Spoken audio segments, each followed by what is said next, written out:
Really interesting episode today. We've got Shane Wallace, who does not own a computer, does not check his email, has never downloaded an app before, and yet he created his own app.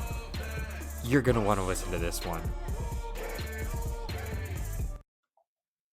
What's up, everybody? Welcome to the Hustle of the Day podcast. My name is Trent, and I am very honored to have Shane Wallace here all the way from Australia, coming in to tell us about himself. So Shane, why don't you jump in here and tell us your story? G'day, Trent, and g'day to everyone that's watching this and listening to this. My name's Shane Wallace. I'm a CEO of WorkApp, which is a digital platform that's completely free for automotive and real estate, workers and jobs, buying and selling, and much more. It's a very exciting thing, and it's rolling out across the world. So keep an eye out, folks.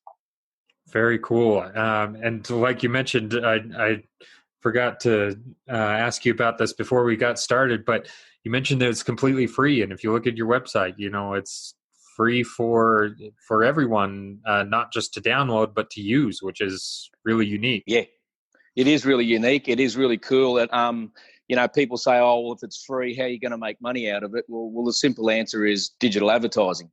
You know what I mean? Like you get enough active users on a platform, well, obviously there's ways of being able to sell advertising spots to the big advertisers, and not just the big advertisers, the small advertisers as well.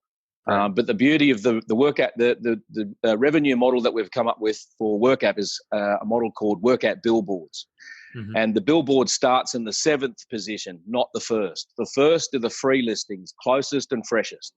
So that's what makes us truly free, is because the free listings take priority over the paid billboards.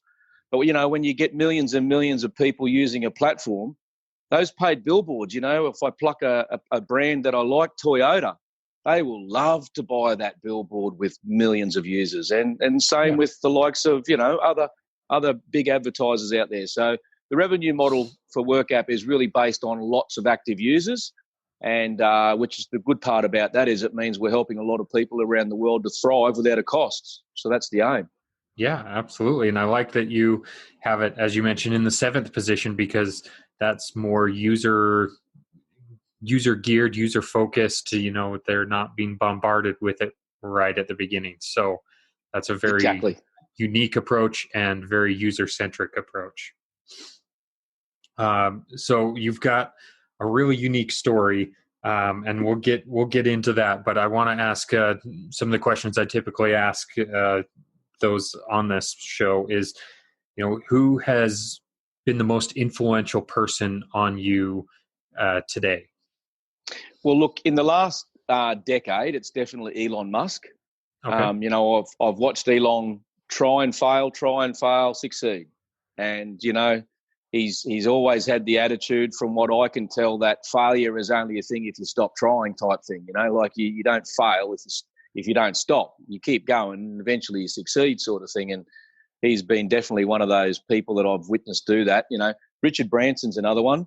I like the way Richard does his business. It's nice and clean, and it's good for the planet. You know, it's good for the people, and that's what I like about it. So, those two that where business is concerned, especially, but I'm very focused on business these days. You know, I only work 18 hours a day because I have to sleep 6. See, so you know, like it's, I love it. I just love it. That's good. You're very driven towards your cause. Now, both of those people you mentioned have space aspirations. So, are you trying to put WorkApp in space like Richard and Elon? Well, mate, look, I think inevitably WorkApp will be in space based on the technology that they've got in their ships up there, because WorkApp's for the world and I guess for the planet. So wherever you've got an internet connection, you're going to find WorkApp in time to come. So maybe we'll be in space. That'll be pretty cool, yeah. Very cool. So how is it that you stumbled upon becoming the CEO of WorkApp? Like how is it that your journey led you to this? Yeah, it's quite amazing. I mean, you know, I never set out in life to be a tech CEO, you know, or a CEO of anything. You know, I've always been a big advocate of working for myself and not just having a normal sort of job. You know, I've liked the idea of, you know, making my own money, my own way. And as I said to you before, I took a real spiritual path around about a decade ago, and I decided that I wasn't going to do anything to make money that wasn't good for the people and good for the planet. If it wasn't good for the people and good for the planet, I don't care how much money's attached to it, I'm not doing it, because you really are, in my opinion, selling your soul. If you're going to go and make money for things that are not good, ultimately for people. And so that's not that easy when all of a sudden there's all these things on offer, and when you really drill down on it, you go, well, that's not so good for people, that one, but you can make a lot of money, right? Right. So, but I just took the hard line, and I decided, well, I'm not going to, there's no, leeway on this one. I've got to find something that I'm driven about and is going to be good for everyone. And then making money is a byproduct of that down the track once you get things right. So, that's how it kind of all started out for me before WorkApp. And so then it was like, okay, well, what do you do, And so I tried my hand at a couple of things. I went into a rainwater tank business here and big industrial sheds, and I couldn't find a downside to it. It all looked pretty good. But I went broke in business because I just didn't have the business skills, I guess, to run a business, and I scaled up a little bit too fast, and my costs grew, and my margins unfortunately shrunk. And so I got a real lesson in life on how you deal with these, cost versus profitabilities in the P&L. Yeah. So that was a good lesson. And I went broke. I went flat out broke. I didn't declare bankruptcy because I refused. They said, you can have bankruptcy if you want. And I said, why would I do that when I'm going to pay everyone? So I didn't go bankrupt, but the company did go insolvent. And I chalked that up to a successful failure in the end as well, because I'd learned a thing or two about it, Yeah. And then all of a sudden this opportunity for WorkApp came along, and it was actually my brother that rang me and said, let's build an app. And as I said to you, I told him no to begin with, that I wasn't interested, because at that point, I don't own a computer still today. As the tech CEO of a digital platform, I still don't own a computer. I don't send emails, and the first app that I downloaded was mine.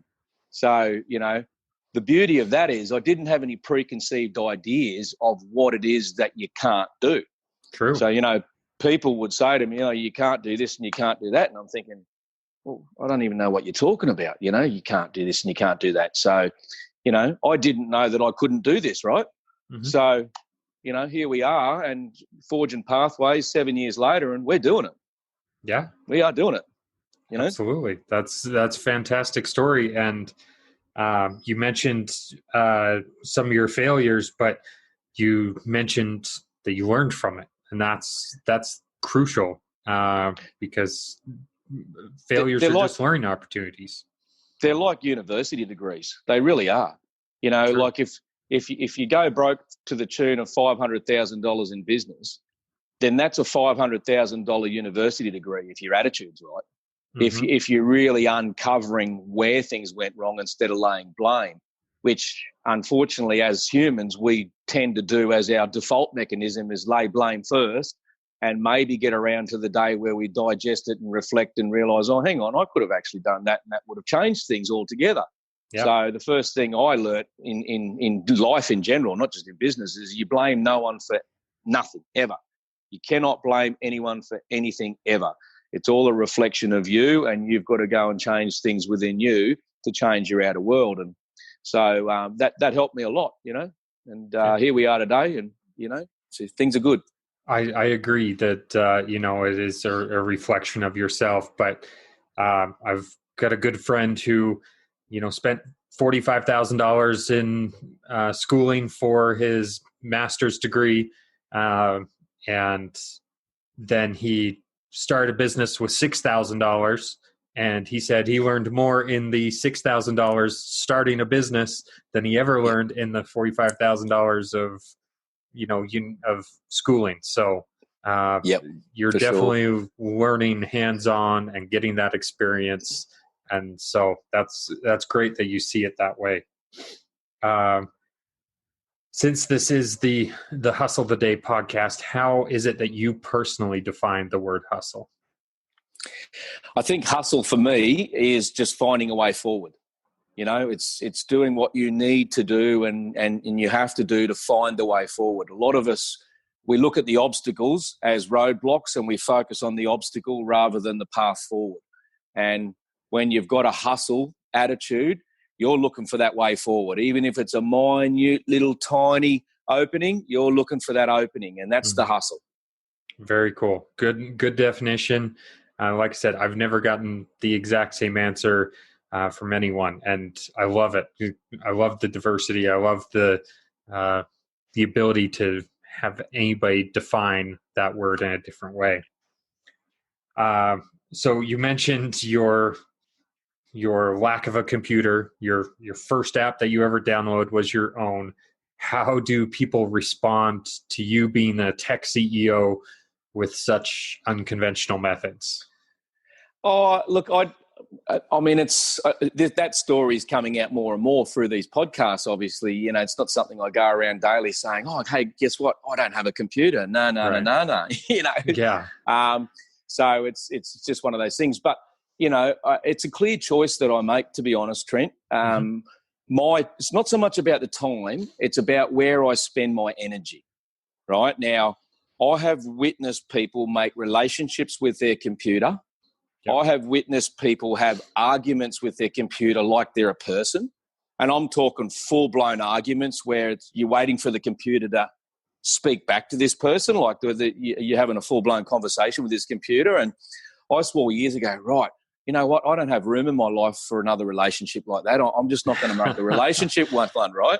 Yeah. And so, you know, like I've got good people around me, obviously, that do that sort of thing and have the computer stuff all sorted. And I'll leave that to them, because for me, it is about the hustle. I am out there, you know, business development, finding the pathways forward and doing what my skills are, you know, all about, rather than going and trying to learn something that what's it going to do for me anyway? All it's going to do is get me an argument with my new relationship, you know? And as a good tech CEO that I am, I'm very responsive on the email, as you would see, because it's not me. There's someone manning it. There's someone responding. And do you know what? I never make a spelling mistake on the email either. Never. Yeah. You know, that's not something I'll ever do. So I sort of put it into a category of, you know what, you know, if I'm going to spend my time wisely as an entrepreneur and really make a difference, then outsourcing that component is something I need to do for me to also to be able to relax when I do get home. You know, last thing for me I want to do is then have to go and sit on the computer or do whatever it is that you do. And I know it's a normal entrepreneurial thing. Everyone has a computer, right? Yeah. Not me, and I'm happy not to. Yeah. Yeah, that's great. So I spoke to somebody recently about, you know, their entrepreneurial journey, and they had a phrase that stuck out to me that I think really works well with you is money is conversations. Yes. So it is not, you know, what you're doing on the computer. It is having conversations with people. And that's where you will find the money. And that I think segues perfectly into how is it that you raised money for this idea that you have, that this unconventional app that people are telling you can't be done. They're telling you need lots of money, and you don't have a rich family background. So how did you accomplish this? Yeah, well, look, we had not much money behind us when we started WorkApp, and what money we did had, we poured every cent into it, and I mean every single cent. And after it failed the second time, which was in 2014, we did a little competition on social media over there for some iPad giveaways, and too many Indians joined. Too many people joined and just crashed our server. We only had one server, so we were very infant in our the platform capabilities. And but see, we didn't know any of that because we're just, you know, flying blind. So I called that one a successful failure, and I thought, wow, you know, if we failed because too many people joined, well, that's a good thing, right? Yeah. Surely we've got to go and sort this out. And so then I went and found myself professional developers and approached them on it, and you know, pitched them the idea, and they said, look, we love the idea. This is really, really cool what you've come up with, and we can see that this could be of a huge benefit to society right around the world. I said, yeah, great, you know. So he said, but, you know, there's an unknown quantity as to how long it's going to take to build these sort of things. You basically just got to start and see how you go. There's no real sort of, here, we'll buy this off the shelf and this is how long it's going to take. Mm-hmm. I said, oh, righto. And they said, yeah, well, maybe you're looking at 1 to 2 years to get it started. And I thought, wow.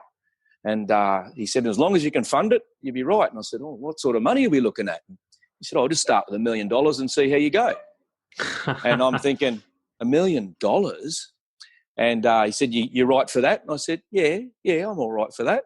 And I didn't have any money, right? And I'm like, oh, my goodness, where am I going to get $1 million from, Right. So where do you start? You start at the pub, don't you?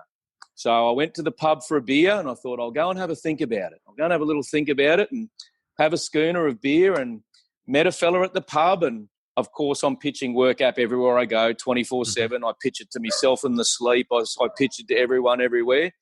And so I started pitching him WorkApp, and, of course, he loved it and everything like that. And so he said, mate, I'd like to invest. Can I put some money in? I said, yeah, sure, And so he gave me the first $10,000, and that started it off. And then a week later, 9 of his mates had given me $10,000. So I had my first $100,000. And I'm thinking, you know what? I've only got to do that another 9 times. I'm nearly there already after the first week. So off I went. And over the years, I just stayed raising capital in the pubs, going to different pubs, and that sort of thing, and just asking everyone, absolutely everyone that I got to talk with, if you made eye contact with me in the pub, that was dangerous, right? Because you were getting offered to invest in WorkApp if you made eye contact with me. And so that's what I did. And I ended up raising over $3 million in the pubs. I've raised over $5 million so far to fund the project, and it's up and running, and it's all good. No venture capital behind us or anything like that. That's all from raising it, out in the field, all myself. And but it worked, going to the pub actually worked for me, and I had a really good pitch down pat, and things worked pretty good in that department. So I stuck with what worked, Trent. I stayed there and I kept going, and it's part of our magic today as well, because we have over 500 mum and dad investors, over 500. Wow. Right, that have invested into this project for some $5 million that I've raised. Mm-hmm. And mate, they're our ambassador group. They're our sales force. They're our tech test team. They're testing it on Android. They're testing it on Apple. They're testing it on Huawei's. They're testing it on all these other Sony's and anything else you got going on, And so how do you afford a test team? Well, you get them to put money into you and you use them as a test team. So that's a better way of doing it. Rather than pay for the testers, they're paying you. That's right. So it worked out good in the end. And obviously we had to go then through the process of building this thing and the trial and error component of it, and getting it live and trying whether that worked or not and what didn't work. And the good part about having a growing number of shareholders is they were very forgiving when the product glitched. You know what I mean? Mm-hmm. They weren't like, oh, that's it. This product doesn't work anymore. And that's the hardest part when you're building these platforms is, the chicken or the egg, which come first. Right. You got to get all these people on it before it's successful. But to get all the people on it, you've got to get it working before you can get all the people on it. And how do you get it working? Like without all the people to come and get on it in the first place. So that was one of the criticisms I got along the way, but I just never bothered to listen to it, Yeah, I totally understand. So you mentioned, you didn't use a venture capital funds at all. I've got to imagine that the people that you raise the money with in the pubs, venture capital firms typically ask for a lot. Are people in the pubs a little bit more reasonable in terms of like percentages of that they are looking for out of their investment? Yeah, well, I did it cleverly in the early days, and the company was chopped up into shares. Mm-hmm. And then it was just a simple sale of shares, and I just started selling shares in the company. There you go. So it was a real simple process. I did the Lego story is a really cool story, and they attributed their success, their long-term success, in staying private as a company and not going IPO and not going public with their offering.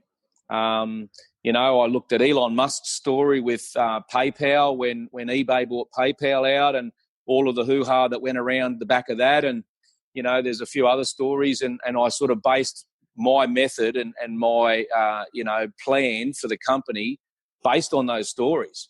I wanted to stay private as a company.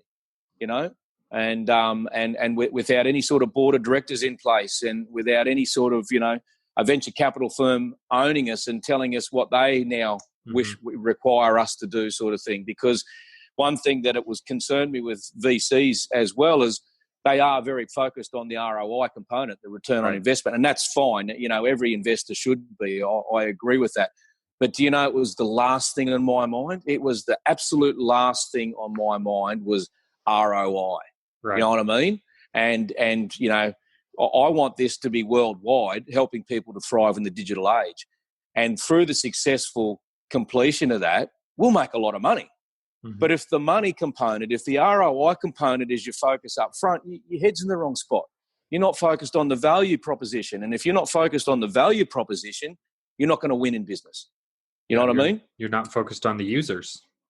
Not focused on the users. So that was another reason why we weren't really going to align with any sort of venture capital firm, because, I wasn't going to sit in front of them and show them my revenue plan. You know what I mean? I didn't even have a revenue plan until 2 years ago, the 5-year mark. You know what I mean? There was no revenue plan. There was just none. And it was like, why would you worry about a revenue plan when we already know that a digital platform that has millions of people active on it can make a lot of money from advertising? You know what I mean? Let's just get the millions of people all moving forward on a daily basis without a cost, which is what I want for the people. You know what I mean? Right. I want them to thrive in the digital age.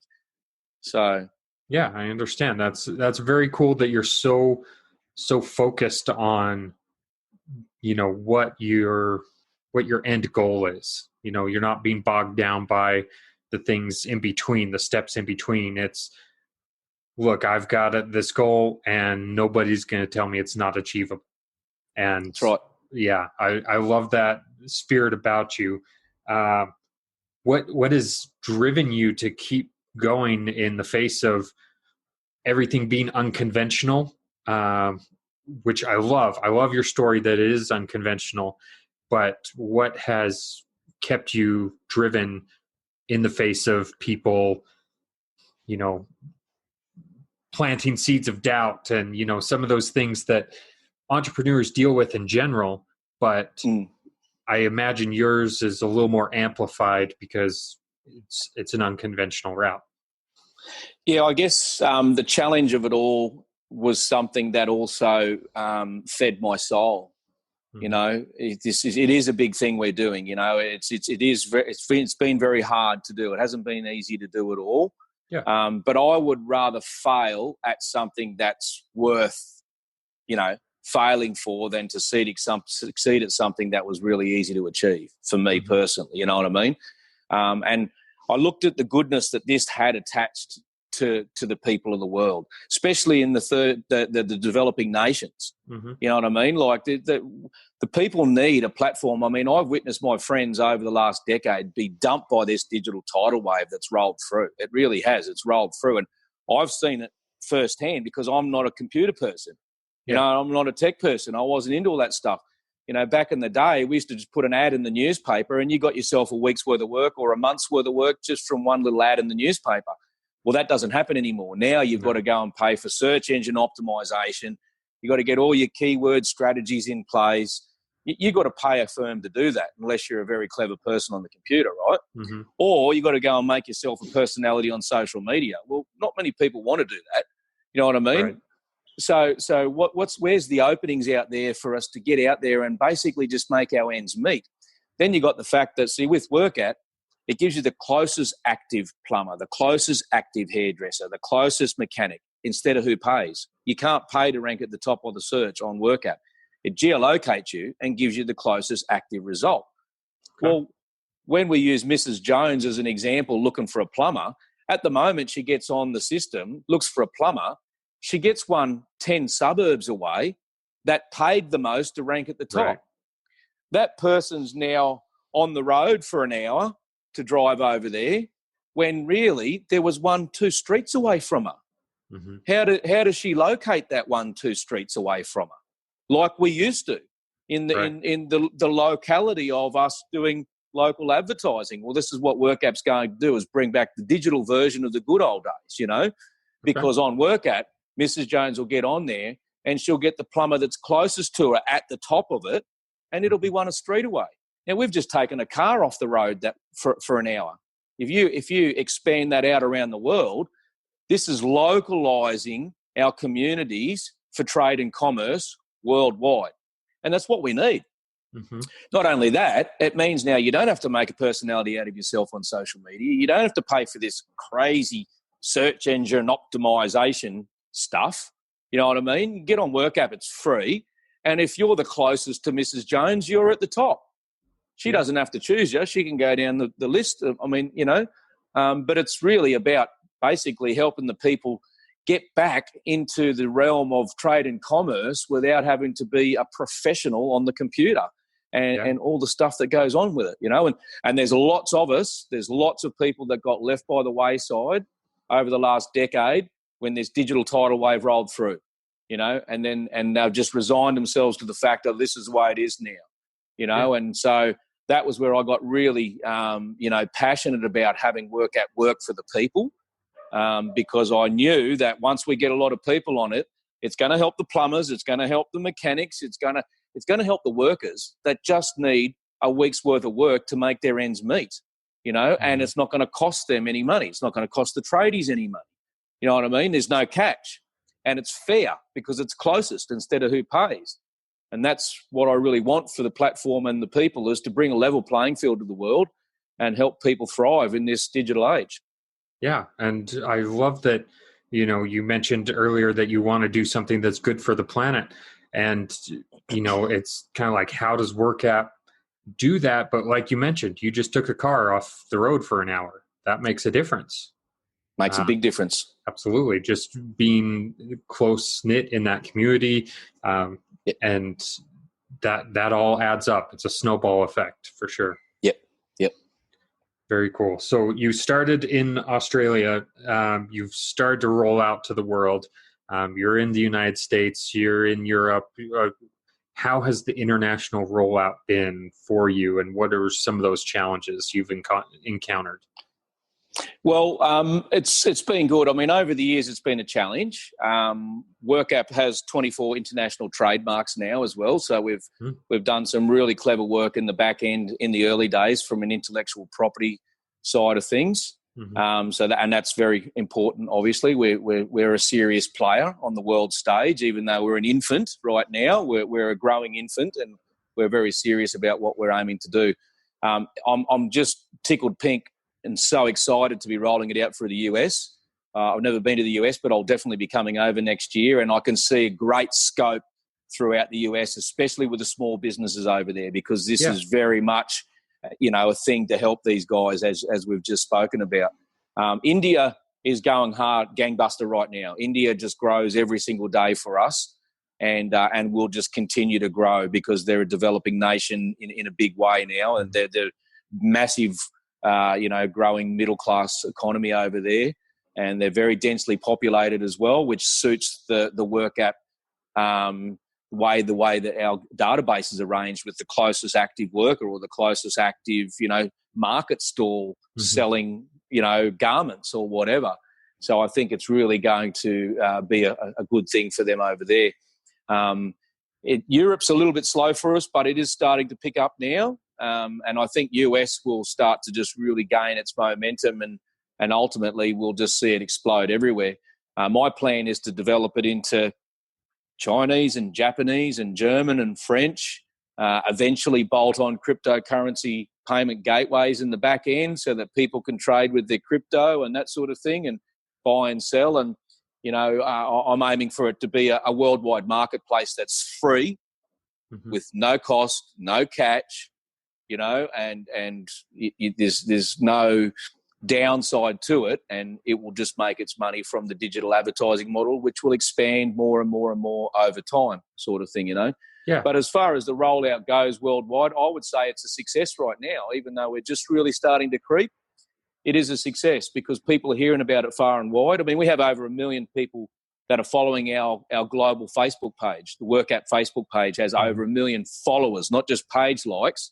Yeah. People say, "Oh, did you buy those likes?" Well, no, we didn't buy the likes, and you can't buy the followers, right? Yeah. They either followed or they didn't. So we have a true base of people that around the world now that are watching this grow, and you'll see it grow. It's about to hit that tipping point, and I think we'll end up with tens of millions on it over the next 12 to 24 months worldwide. You know, that's fantastic. The aim. Yeah. I'd like to see 1 billion operating on it over the next decade. I'd like to see 1 billion active people using WorkApp, to their advantage, thriving and making their ends meet where they weren't able to without WorkApp sort of thing. Mm-hmm. Like Africa right now, there's lots of stuff coming on in Africa, which is pretty cool. I'm really happy with that. So, like you mentioned, I think this is a huge opportunity for developing countries, but it's just as scalable in developed countries. I mean, that's what makes it so unique. It's not one specific niche that it benefits. It really benefits everyone. Oh yeah, and people are going to spin out over in the US because what we've done is we've actually built a digital shop feature with merchant facility, shopping cart, PayPal integration right now, and you don't pay 1 cent fees on the sale of the goods. None. Wow. There's other big platforms out there that are charging 12% on the sale of the goods, 15% on the sale of the goods, et cetera, and we're 0% on the sale of the goods. Wow. You can list all your stock items.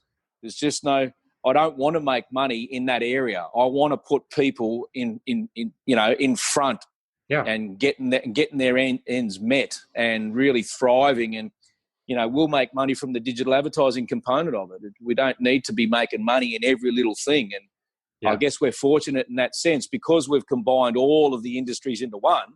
Not just automotive and not just real estate and not just e-commerce digital shop and not just workers. We put it all into one. Mm-hmm. And so therefore that gives us a lot of scope from an advertising standpoint when you get a lot of users. Yeah. And I think the end goal that you're talking about, having that zero fees and whatnot, I think if you did take outside investments through like a VC or like you mentioned, an IPO, you would be forced to more or less take on those things. And so correct. That's one thing that drives me crazy about the public offerings is you no longer control your company. You're now in serving the shareholders rather than serving the company. Correct. And I think this is where Lego's story, and that's the take home I took away from Lego's story is it allowed them to keep with their mission and not be the pressures of the shareholders and that sort of thing. And that's why I thought, it's critical that we stay private as a company and roll this out around the world and get people really using it because at that stage, we're in the driver's seat and we are in the driver's seat now and we intend to stay in the driver's seat with it. Yeah, that's very cool. So you've taken an unconventional route to funding. You've taken an unconventional route to, building this whole thing and rolling it out. How are you planning to grow it? Is there another unconventional method to getting it in front of people that, typically with apps and things, it's paid advertising? No, not really. I mean, like I say, it's not to be underestimated how strong our ambassadorship is going with my 500 plus investors. Mm-hmm. Like if we go off the method of 6 degrees of separation around the world, but as it stands right now, but we're growing worldwide just through our shareholder base, just through the shareholder base. And if my shareholders told one person a day every day, that'd be 500 people a day finding out about WorkApp. Yeah. Right? And you do the sums on that and the compound of it, and that's actually what's taking place now. Yeah. So, while we're doing some marketing and that sort of thing, sorry, I lost you there, mate. No we're doing some marketing, definitely. And, but our marketing plan is really to put the energy into our ambassador group. Mm-hmm. You know what I mean? And I stay close with my shareholders. I stay really close with them. I'm in contact with them, all the time. And I'm always telling them about the stuff that's going and how we're going and how we're growing and that sort of thing, and keep them excited basically because, they're out there telling people. It's amazing. I'll get phone calls every day from someone, oh, such and such dropped one of your flyers in, and can you tell me how we go about putting our business on there? The best marketing plan in the world. You know what I mean? I've got 500 salespeople out there right now, just like chihuahuas jumping out of their skin. So they're invested in it because they've put their money in it. They believe in the product, and they're definitely out there spreading the word. So in a way, it is kind of an unconventional method of spreading the word. Yeah, well, it's kind of like the way multi-level marketing companies these days do it. They right. instead of traditional marketing, they go to their base and they get their base to grow their base. Well, we're not an MLM company. We're not that at all. We're a digital platform, but I have taken that kind of approach in a bit of a sense to develop I call them shareholders / ambassadors. Right. And because they really are ambassadors for us, and so I put a lot more energy into developing our ambassadors than I do out in the market, because it's a leverage component. Like I met with some people in Melbourne last week, and we had a good meeting and a good talk about it. And then they went boom, and they went straight out there and they went and regurgitated what I said and got this person on and got that person on. And it's like, wow, how would you have got that 10 people to go and get those 100 people on WorkApp? Where would you have gone to market that? What marketing would you have bought to go and get those new 100 people that just got on in that one day? Yeah. You know what I mean? So this is the method that I'm going to focus on now, because it's just working for us. And obviously these podcasts are really good, which I appreciate, Trent. And they're coming in every week now. There's a couple a week, and I do plan on getting over to the US and maybe doing some speaking, because I think I've got a valuable message for everyone. One of the biggest things I got told through this process was a very, very dear, wise lady. She's 92 years old, this lady, and she's very, very spiritually connected. And she looked at me, and she's only little, and she's got really strong hands, and she looked at me in the eyes and she said, "Don't you let other people tell you what they think that you can't do." And it just went straight into my soul, into my heart, and I went, okay, righto, good. As long as it aligns with me and my spirit and my heart, and I know it's right, then boom, I'm on. I know it's right, and nothing else needs to be said about it, sort of thing, you know? Yeah, absolutely. And that's something we've talked about is, some of the highest performers, they never took no for an answer, and you're doing the same. Yep. And that's fantastic. You've got a clear-cut vision, clear-cut goal, and you're not stopping until you get there. That's it. Yep. Thanks, mate. Yeah. So what is something that you think somebody who's starting their own business today, what's something you think they should be doing? Oh, look, I think from a business acumen side of thing, you really do need some advice on how to start to begin with, registering the company, that initial side of things, because if you get too ahead of yourself there, that's where you can make your first failure an unnecessary one. You know what I mean? So just getting some advice on registering companies and just things that you do need to have in place, especially if it's these digital platforms these days, because there's very stringent laws with privacy and that sort of thing. For sure. So the last thing you want to do is not have that under control before you go starting, because all of a sudden you could find yourself in a bit of trouble because you didn't take care of that. So the best advice I would give is go to someone trusted within your network and start, because, what's the worst case is you throw away $1,000 or a couple grand just setting things up, and then the company doesn't work for whatever reason. Well, you still learn from that anyway. So sure. you got to start on the business end properly. And fortunately, I knew that. And so when we started WorkApp, before we even started building WorkApp, I started on the business side of things. I started on the trademarking procedures. You know what I mean? I started, and I knew that could be for nothing too. I was doing it, and it could be all for nothing. Mm-hmm. It might not get to this stage where it's even needed, but if it did get to the stage where it was needed, then you needed to do it back then. Yeah. So, of course, it's kind of you got to start with the right steps, sort of thing, Yeah, it's kind of like you don't know what you don't know. So talk to the people that do know, so Yep. you can figure that out. Absolutely, Yep. I like that. And then be prepared to fail in order to succeed. Hmm. As you said, you've gone through failures with what you're doing, and here you are now expanding it, in an unforeseen way because it's aligned with you. And look at Elon Musk. I refer to him all the time because he put those rockets in space. He put that third rocket in space and it failed, right? Hmm. And he's like, I've only just got enough money left for one more rocket. You know what he did? He lined that rocket up and he whacked it out there. Yeah. He was prepared to fail a fourth time if that's what's required.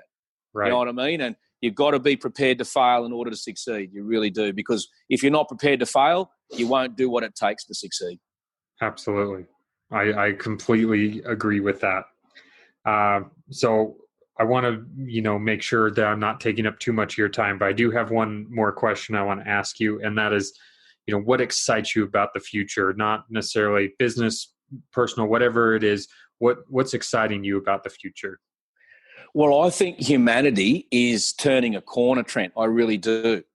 I think there's going to be a day in the future, and I don't know how far in the future, maybe over the next decade or two decades, where there's not many starving people, if any. Mm-hmm. We know that we've got enough food to feed them all. It's just whether the powers to be are going to allow those sort of, things to happen. And over time, I think we're growing such a voice as people, and what we want for each other is prosperity. We want abundance. We want prosperity. We want to help our fellow human. And I think the dark times are fading and the light and the good times are growing, and digital evolution is definitely one of those things that's aiding and assisting this. We're a smarter race of people because of the internet. We just are. We can do things that you just couldn't have done back in the day. Absolutely. And we're growing in force and numbers too. So I think there's a day coming for humanity where we just, we feel good about ourselves. Whereas at the moment, with past atrocities that have taken place, there's still some scarring there to heal. Yeah. And but I intend to be one of the ones that get out there and just shine the light for us to have an awesome existence. Abundance. Well, I love the word abundance, mate. I love do the as word well. abundance. Yep, absolutely, because there is abundance out there, and so. So I'll give you you my definition of abundance, right? Mm-hmm. And it's just not mine. I took this from a channel called Bashar. But abundance is the ability to do what you need to do when you need to do it. That's abundance. That's it. Yep. Just the ability to do what you need to do when you need to do it. I took an abundant approach building WorkApp. I had the ability to do what I needed to do when I needed to do it, and I did it. Mm-hmm. Relentlessly. I did it because I had an abundant mindset. It's got nothing to do with money. You know what I mean? It's got to do with how you find a way forward without dragging the obstacles into your path. The obstacles are there and they're seeming roadblocks, but they're not really, because the path is the thing that you've got to focus on, and that's abundance. Find the way forward. It's the hustle. Absolutely. So that's very cool. I like that description. And a lot of entrepreneurs or small business owners, they typically have more of a scarcity mindset. It's they'd rather take down their competition and not realize that there's enough for everyone. And yes. So I appreciate that you're sharing that message, and that you have such a worthwhile goal of helping people and helping the planet, and your soul's aligned with the WorkApp. And so that's very cool. I really have gotten a lot out of this conversation. Thanks, mate. Yeah. Well, I want to give you some time to shout out any particular people or where people can find more information about WorkApp. Okay, so obviously workapp.world is our web platform, not workapp.com. All the .coms are sold, right? Mm-hmm. So they started all these other dots, and Right. I like .world. I like .world better anyway. So www.workapp.world is the WorkApp HTML web platform. Mm-hmm. We also have a chat facility on WorkApp as well, and obviously you can download in the App Store and the Play Store. So we're a fully integrated platform. And we have a chat feature on WorkApp as well. So it's got a messaging platform integrated into it. So anyone can go in to find people and type in Shane Wallace, and they're welcome to reach out to me and send me a message and connect. I've got a fairly decent thing going on Facebook these days, and LinkedIn's another one of my faves. I really enjoy LinkedIn. Yeah. So you can find me on LinkedIn as well. But, WorkApp I'd prefer these days. If people come and find me on WorkApp and reach out, and I'm all about cross-promoting. Mm-hmm. There's lots of businesses out here running around now saying, find us on WorkApp. And each time I see it, I just get this little feeling, this little tickles like, it's so good. I know that feeling. Yes. So that's very cool. Well, I appreciate your time, Shane.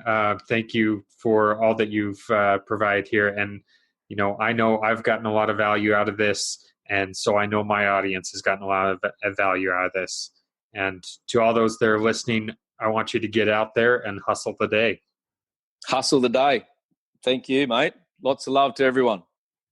Thanks for listening to the Hustle the Day podcast all the way through. I really appreciate that. I just want to let you know that I help small businesses with their online strategy. So if you or anyone that you know needs help with their online strategy and owns a small business, I'm your guy. Go ahead and connect with me at Trent V Bray on Instagram or TrentVBray.com.